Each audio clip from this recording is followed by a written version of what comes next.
जगाचा उद्धार झाला, अवतरले संत अक्कोळ गावाला. बालपणी त्यांनी चमत्कार केला, बस्तीचे दर्शन भोजन थाळीला. जय देव जय देव.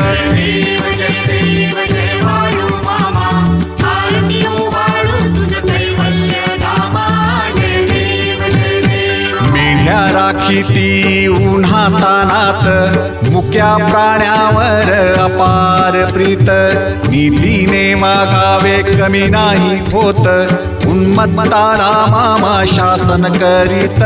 जय देव जय देव.